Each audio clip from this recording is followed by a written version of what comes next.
There is one movement in the downswing here that a lot of you golfers are trying to do, but it's absolutely destroying your consistency of strike and your direction, and that is dropping the trail shoulder down towards the ground in transition there. So as soon as you start that downswing, trail shoulder dropping down. So I'm going to dive into in this video exactly why that's a problem and what you need to do as the correct movement here. So I'm Jonathan Chown with JChownGolf. Let's look right into it.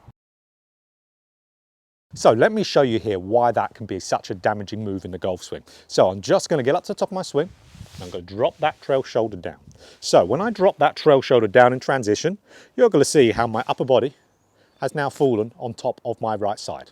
So if my upper body has fallen onto my trail side here, losing my shoulder tilt, now I am going to be hitting the ground a little bit first, because if I do this, drop that trail shoulder down, upper body falling on top of my trail side, my low point is going to end up being behind the golf ball. So if my low point ends up behind the golf ball, I've got two options there. I can pick it, so I can really hit a clean strike, or I'm just going to completely fat the golf ball. It's because our low point is more governed by where our chest is. So really my middle, my chest, maybe slightly left hand side of the chest here. So if I am wanting a good low point, which we know needs to be after the golf ball with irons to hit ball than turf, I need that left side of my chest, or even the middle of my chest, to be in front of that golf ball, covering the golf ball. I can't cover the golf ball from back here. I am just going to hit the ground a little bit heavy. So as we say, strike is going to be massively, massively influenced by doing this. Now, another reason to why this is such a detrimental move, and this one is massive. Now, when we're coming down the downswing again, we're dropping that trail shoulder down towards the ground. You're actually going to see a few good things happen. You're going to see the club moving a little bit more on the inside, and you're going to see the club shallowing.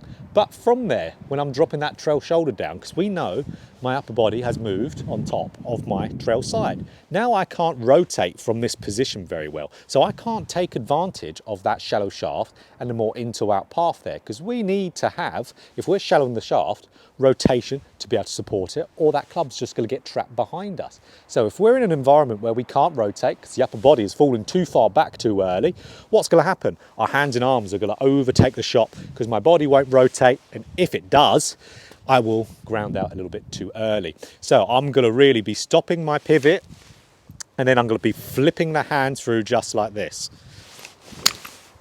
So what that's going to result in? That's going to result in either massive blocks or massive hooks out there as well. So as we saw there, it's not a move to be able to play consistent golf with. You don't want to be playing with the occasional fat or the massive hook or block. So what we want to happen with the trail shoulder for a more consistent move, and that is we need that trail shoulder to actually, it does need to drop down at some point in the downswing, but not in transition. So we can see at the top of my backswing, I've got shoulder tilt. My lead side is lower than my right. We need to do that because we're hitting a ball on the ground. We need to be tilted towards the ground to do so. So what I want to do in my first move in the downswing, I want to keep that shoulder tilt.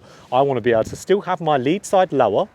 And as you can see, until I get to about shaft parallel to the ground is when my shoulders start to level out as I'm rotating through the golf ball. Now, as I'm going from shaft parallel to the ground into the golf ball here, you're going to see how naturally that right shoulder is going to drop down towards the ground. Why that happens naturally is because as I rotate through that golf ball, like we said, the ball's on the ground, we need to be able to side bend as we rotate through that golf ball. We need to add side bend in there. So if you may have seen a video of mine where keeping the right arm bent through impact, this is how that right arm stays bent and how it happens naturally is just via side bending through there. So like I said again, we want shoulders to be staying quite level coming down the downswing, or tilted, we'll say, not level, tilted. And then as we get to about shaft parallel, it levels up, and then we rotate through the golf ball and then drop that trail shoulder down. So if you're going to think at any time here, guys, make sure you're feeling it at really through impact there, not to start off the downswing.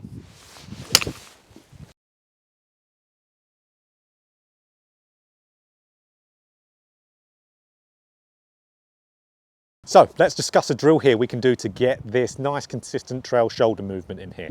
And this is with one of my favorite all-time drills because you can do it for so many things in the golf swing. And that's with an alignment stick, and we pop it underneath our right arm here.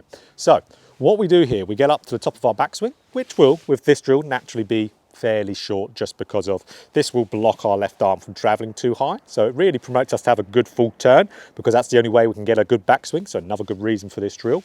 And then as I'm coming down, I want this stick, as you can see a lot of stick jotting out here, I want that pointing down towards the ground for, again, 75% of my downswing until I get to about shaft parallel to the ground. You're going to notice here how my left arm stays attached to it and stays in contact with it for that 75% of my downswing there until I get to about shaft parallel.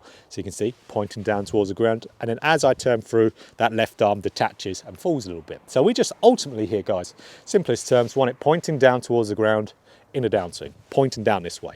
Now, if I do the wrong move and I drop that trail shoulder too early, you're going to see the stick's going to point out away from me in this direction and my lead arm is going to detach there. So instant feedback for this problem, which we need when we're doing a drill. So if you're looking at this on camera whilst you're doing this, with doing this drill, is ultimate practice, the best practice for you to do entirely. So we want to be making sure, yep, having this pointing down towards the ground, and then I can feel like my right side is dropping down towards the ground, going through the golf ball here.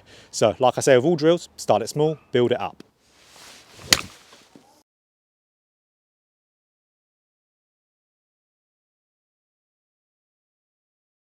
So as you can see, just an all-round good drill looking by that slow-mo of how it got me to move through the golf ball. I do this personally a lot in my golf swing. It's improved my own golf swing massively, this specific drill. You can see me doing it properly. The club's going to be nicely not in front of me. It's not going to be getting trapped too far behind. The club path's going to be good. Now I'm going to have a good movement through the golf ball, because that's when I can drop that trail side into the ball here. Really, really good drill. And of course, what we do in between shots, feel that exact same feeling. So we really want to make sure as we're getting into that golf ball, that's when we drop down that trail shoulder going through the golf ball, whipping us through impact. And here we go, one more for good measure. Really still feeling like I'm doing the drill. That's so important when you're going from a drill to a normal shot. Still feel like you're doing the drill. Here we go. So as you can see there, dropping down that trail shoulder too early doesn't have too many redeeming qualities. If you want to look to shallow the shaft, I've put a nice card up there for a video about shallowing the shaft and different methods to doing it, because dropping down that trail shoulder early will do it, but it will completely destroy how your pivot's moving in the late downswing through there. Really not good. You're not going to be benefiting from the shallowing move because you won't be rotating, which is the whole benefit of shallowing the shaft. So really, do that little drill if you're really going through there, and really make sure if you want to drop down that trail shoulder, because we said that does happen in the golf swing, through impact, not at the start of the downswing. So guys, if you found this video helpful, of course, click that like button. If you want more golf instruction just like this, hit the subscribe button and hit the bell button too to be notified every time I put out a video. So with a proper trail shoulder movement, you'll be playing much more consistent golf.